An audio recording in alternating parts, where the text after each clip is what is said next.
Star Wars: The Acolyte criticism validated by creator in one year reflection after Disney show's cancellation. A year after its cancellation, the showrunner of the divisive Star Wars TV series The Acolyte reflects on it all, validating some complaints about her creation. The first Disney Plus Star Wars show to be cancelled, The Acolyte follows a former Jedi Padawan, Amandla Stenberg, who is drawn closer to the dark side of the Force when her long-lost twin sister, also Stenberg, resurfaces. The Acolyte features The Good Place's Manny Jacinto memorably playing an aspiring Sith Lord, as well as Squid Game's Lee Jung-jae as Osha's former master, a deeply conflicted Jedi. The cast also includes Charlie Barnett, Daphne Keane, Jodie Turner-Smith, Carrie-Anne Moss, Dean Charles Chapman, and showrunner Leslie Headland's wife, Rebecca Henderson. The Acolyte faced widespread backlash at the time of its release in June 2024, in part because of legitimate problems with the writing. But there was also a lot of racist rhetoric surrounding the series, which has a more diverse cast than other Star Wars properties. In a new interview with The Wrap, Headland acknowledges the real problems and how the whole thing was always a major risk. Headland argues that The Acolyte was ambitious because it was not rooted in a place in the Star Wars timeline fans were already familiar with.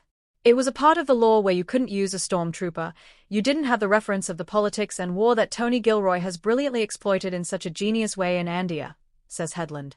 All that iconography and all those visual references are original trilogy references.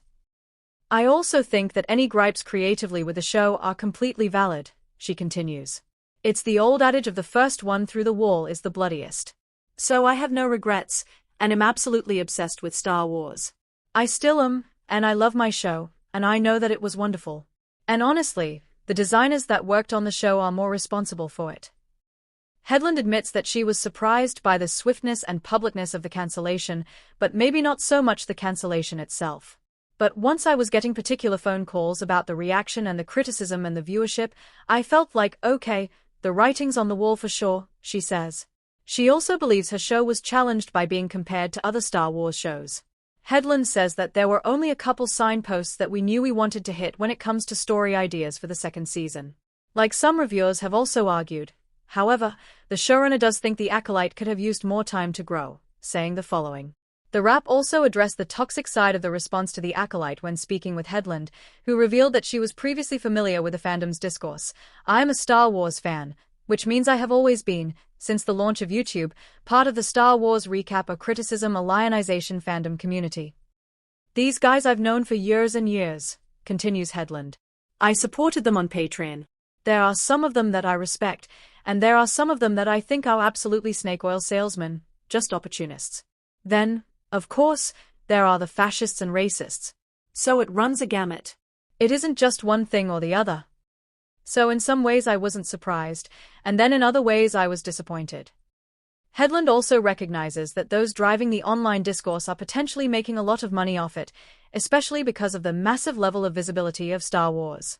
She touches on how these kinds of discussions could control what content is actually produced in the future, but it revealed to me that there is a misunderstanding between the studios and that engagement.